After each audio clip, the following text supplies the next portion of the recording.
I think most people get stuck when starting over, or even just thinking about starting over when it hits budget. As soon as it hits the budget part of it, people are like, oh, I can't afford that. I can't afford to quit my job and not work. And, how am I going to pay my bills? How am I going to do this? How am I going to do that? And I think a better question to ask, one question that I like to ask myself is not not just stating, "Oh, I can't afford that." It's asking the question, "How can I afford that?" If I want to live in Bali, how can I afford it? How can I make it happen? And that question has helped me make better decisions in the last 3, 4 years, I want to say. Because I'm not letting the fear of scarcity stop me from doing the things I want. And I oftentimes get asked, well, how do you afford it? How can you? I'm sure my dad is freaking out right now because he probably thinks like, well, she can't afford that. That's too expensive. So I wanted to just kind of break it down so it doesn't look so scary. I think most people too start like they're like, okay, I'm going to start over and I'm going to move countries or something like that. And then they look at the plane ticket and they think, well, I can't even afford the plane ticket. And then they stop right there. Same with vacation. I feel like I've had so many friends not meet me somewhere because as soon as they see the plane ticket price, they're like, I can't afford it.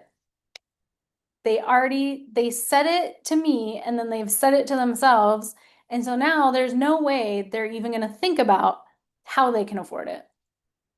Even though I'll tell them, whoa, whoa, whoa, you can afford it. I know the flight's expensive, but once you're here, trust me, like everything's super affordable.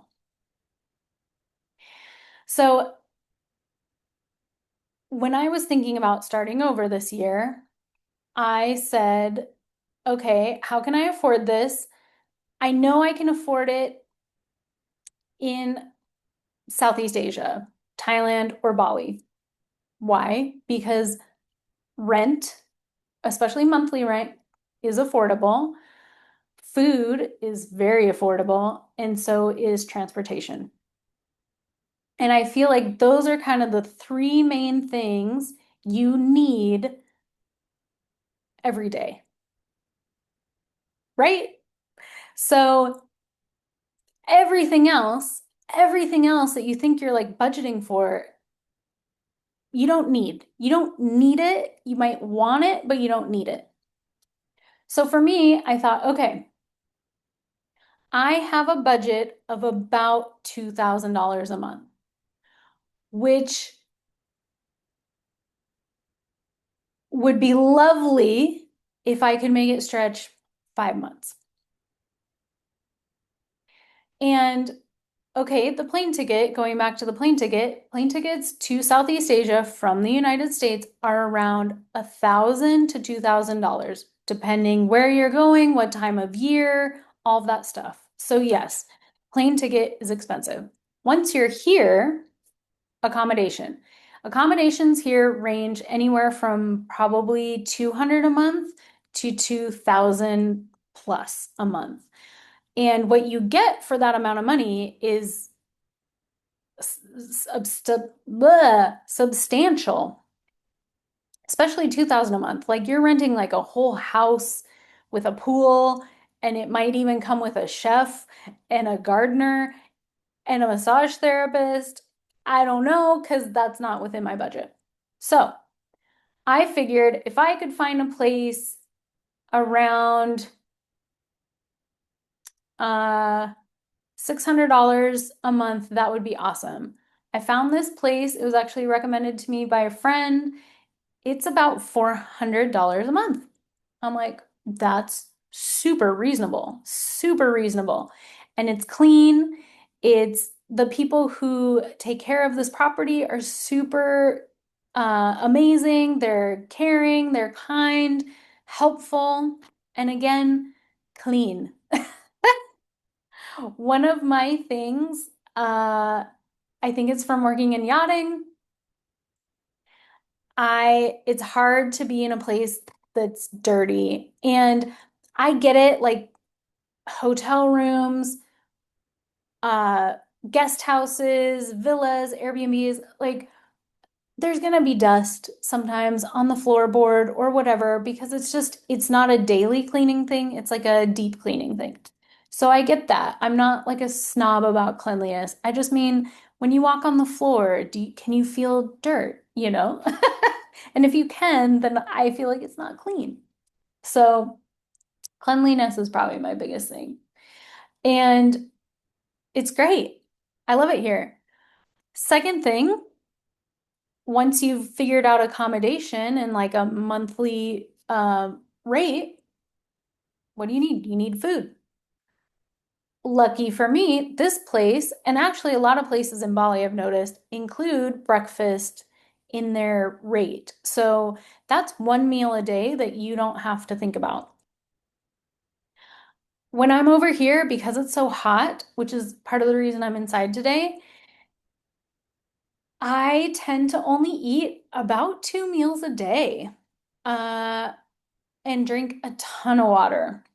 So, a meal in Bali, their staple food is like nasi goreng or mee goreng. It's basically a rice dish or a noodle dish. Super delicious. Highly recommend.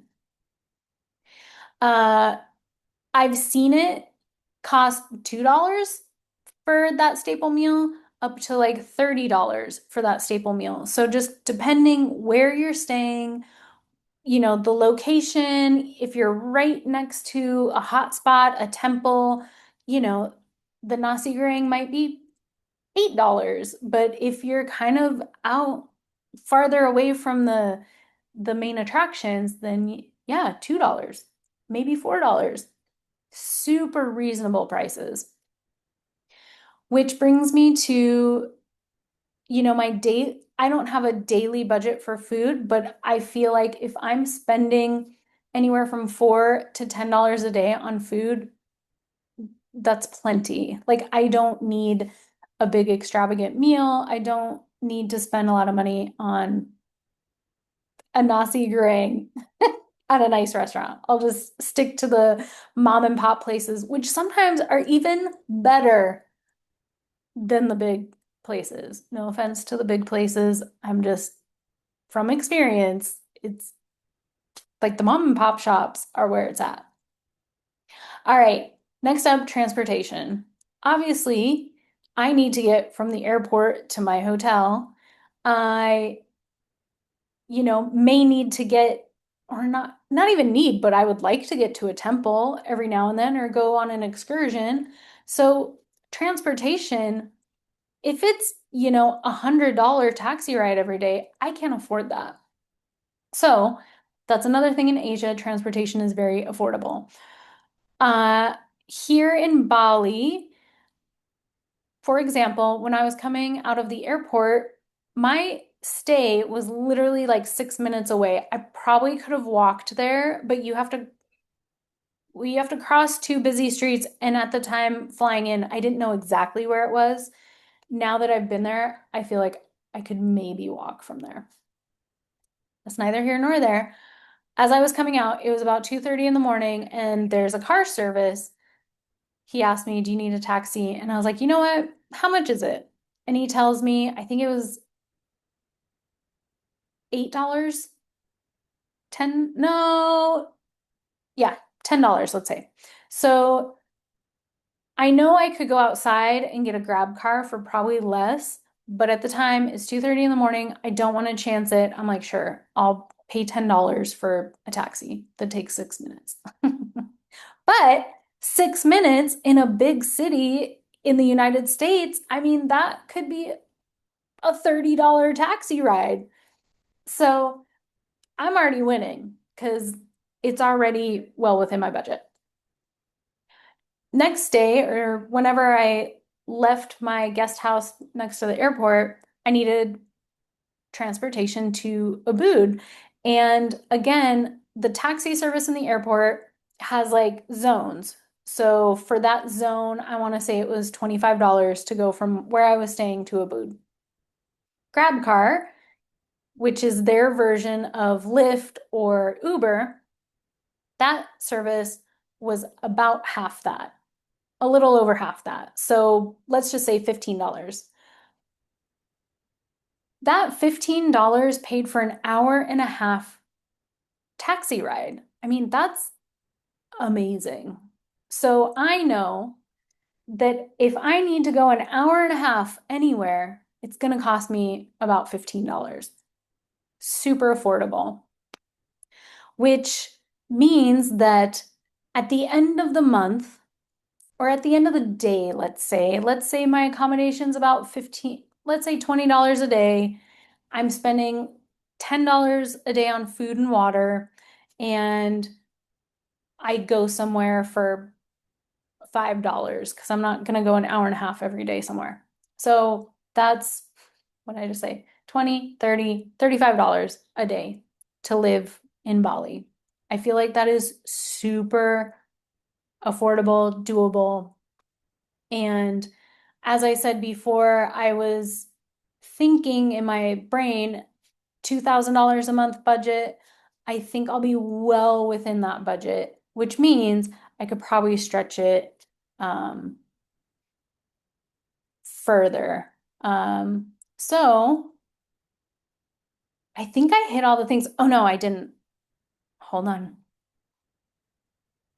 Part of the reason Southeast Asia, Bali, Thailand in particular, they have amazing massages, amazing massages. And there's spas and massage places everywhere. And I'm not talking about your creepy massage places. I'm talking like legit, go get your nails done, go get your toes done, get your hair done, get a massage, like legit $8. I paid $8 for an hour massage. And the best part is I can walk there. It's literally a 5-minute walk.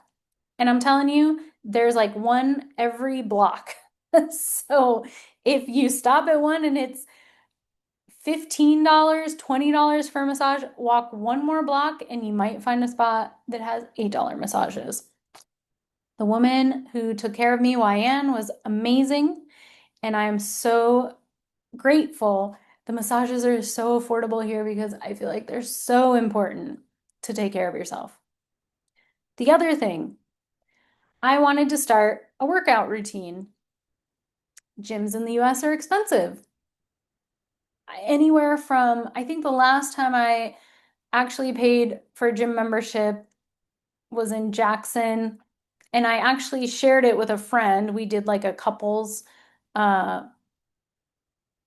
membership, and I still think it was like 60 or $80 a month for my portion of it.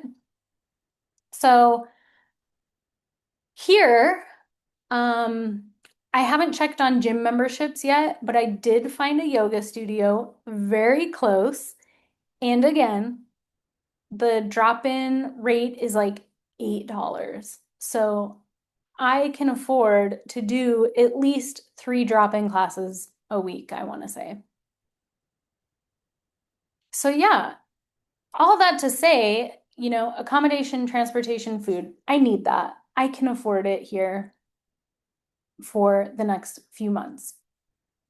Add-ons, bonuses, massage, yoga, I can afford that. Maybe not every day, but definitely like a few times a week. And then with things like diving, which is something I do want to do while I'm here, I haven't researched it yet, but I know from the past that, a dive day, like 2 tanks in a day, I think costs maybe $50. I don't think it's $100, depending where you are. Again, like location matters. If you're in a super busy location, it might be more expensive than like a less busy location. So I really hope that breaking the numbers down helps ease that I can't afford it attitude and really shows that you absolutely 100% can afford it. And it's not about um it's not about what am I trying to say? Taking all the things out of your life that you love so you can afford it. It's actually, like I said, with the yoga classes and the massages, I'm actually able to add things back into my life that I want to do because of how affordable it is here. So, hopefully, this helps one person book a trip. It may not be to Bali, but somewhere over here. And that's my story today.